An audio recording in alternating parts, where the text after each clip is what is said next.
Hey guys, welcome back to Chatting with Chuck. I'm Charlie Kirk, and today I'm here with Adam Thomas. Adam is a sophomore here at Bellarmin. I'm a junior, and Adam just released a new album. He's an up-and-coming musician that's from Louisville, done most of his stuff in Louisville, kind of traveled around doing some more stuff abroad of Louisville.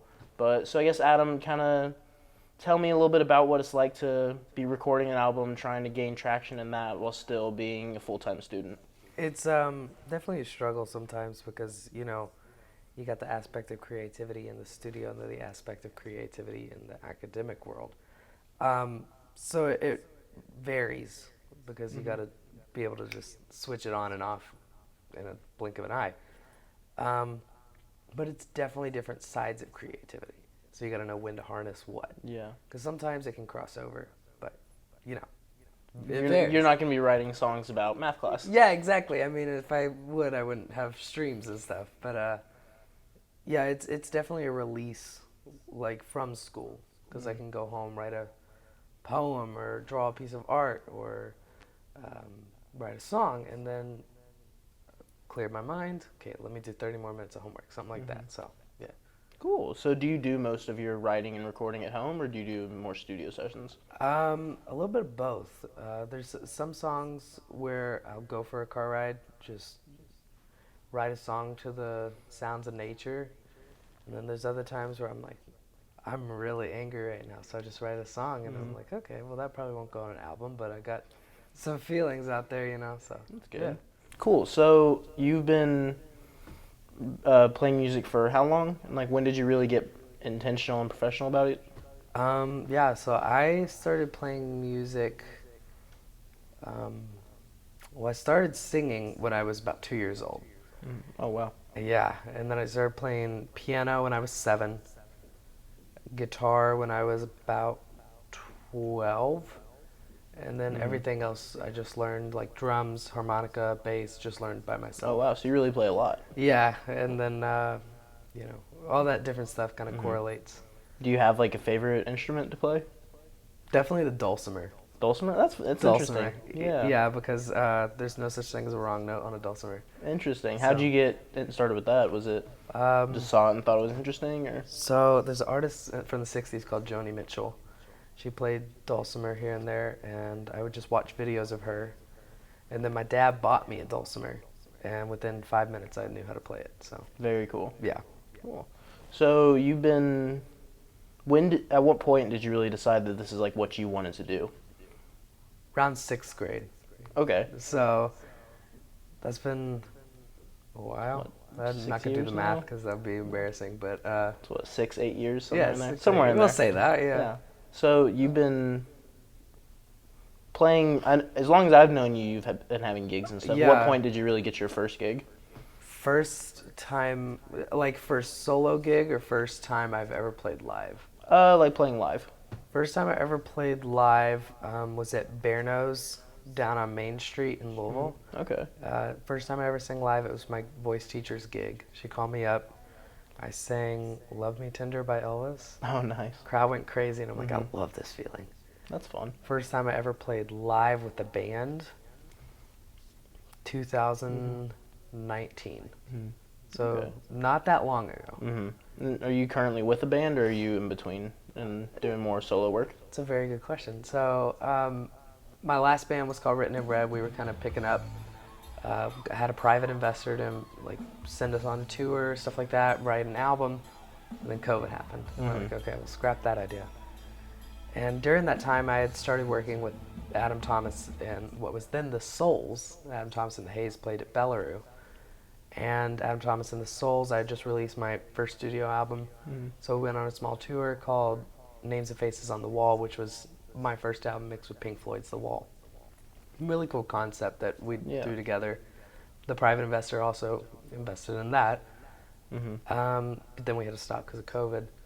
And then we had Adam Thomas and the AJs, Adam Thomas and the Hayes, who played at Bellaroo.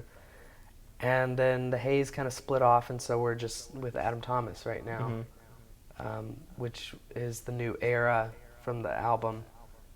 But we're trying to get a band together. So Very cool. Do you have a specific like genre of music that you like to play, specific types of covers, songs you like to write?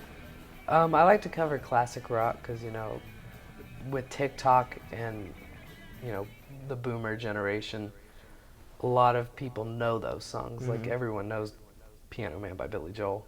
Yeah. So if I play that, everyone's going to be singing along. If I play one of my songs, maybe not everyone knows it, so then I can throw that in and be like, here's Piano Man by Billy Joel, and then everyone's like, whoa, yeah! Get people back into it? Yeah. Okay. Not have ear fatigue or, like, people get tired of it. So, Yeah. yeah. Cool. Was there like a learning curve when you had to like figure out like, okay, I guess it's time to play a more popular song, and then now it's time for me to do one that's like mine? A little bit, because whenever I was in 6th grade, that's really when I really discovered classic rock. And I was just listening to nothing but that. So then around sophomore year of high school, I started getting into more like Nirvana and Green Day and like 90s stuff. Yeah. And I was like, this is weird. What is this? And so then I started playing more like throwing in Pearl Jam and stuff like that. And everyone's like, whoa, okay. Because at Bellarmin 2022, I played Jeremy by Pearl Jam. Yeah. And everyone was like, whoa, that's crazy. Because we were doing like Cream songs, Beatles songs. And then we did that. And I looked at the crowd and people were like, whoa. You had a different reaction? Yeah. And it's good to see people like, getting tired, but then also you throw in that and back to it. So Yeah, that's interesting. Cool. Definitely. So do you have like any funny stories of like being on tour or playing live or something that's really like stuck with you? Some of them might not be appropriate for That's fair, that's fair. But yeah, none of them are Okay. for camera. But like you're having fun and Yeah, definitely. Because, this isn't really a funny tour story, but I mean, my manager texted me one time and was like, hey, you're getting a lot of really good streams in this one place. I think you should do a show there. And I'm like, awesome. Yeah, where is it? And they're like, Venezuela. I'm like, I cannot do that. I would love to, but no. Yeah, love the vacation, love the time off from school, but I cannot do that. So, it's good that my music's getting out there, but it's like I really gotta have a home base right now, especially since I'm a college student. Yeah. So. No, I mean, it's hard because you're paying for college, but you're also trying to fund your music career. Exactly. Yeah. That's interesting. Cool. So you said you have a manager. How long have you had a manager for? I've had a manager ever since 2021. Okay. I was doing all the booking myself, and I was like, this is so strenuous. I gotta get someone to stay on top of this. So I still do all the contracts and all the financial stuff by myself. But it's nice to have someone to like oversee it and be like, actually, Adam, you made a mistake here. Here's where we should be pushing more. And you feel like that's helped you along the way? Oh, definitely, because the only thing my manager doesn't help with is like social media. So I might need to get you on that, who knows? But yeah, it's definitely helped me in certain aspects of my career. Cool. So is there one thing that you feel like you're still working on outside of, performing and getting better there, but like one area in your career that you feel like really needs to focus? Definitely TikTok. TikTok? TikTok That's is hard. where it's at. TikTok's I hard. know. It changes so much Because I every day. posted a video a couple months ago and it got like 14,000 views. Oh, wow. Next day I posted it because I'm like, okay, now I gotta. We got it. Let's go. I got this hype up going. 2 views. I'm like, Oh, what no. is going on? Oh, no. So yeah, it's hit or miss, and I think it's just the aspect of like knowing when to post, knowing not when to post, knowing what to post. On Instagram too. Yeah. Instagram, Facebook, Twitter, whatever. Social media is hard. It is. It really is, and no one understands that. So. Well, cool. So I guess like clearly you're having fun. I assume that is something that you'd like recommend to people if they're interested in it. And I would recommend helping out musicians, honestly. Like, if you know how to work social media, find a local musician, say, I will run your social media, like $10-20 a post. Yeah. Yeah, I mean, $10-20, everyone has that. I mean, well, most everyone.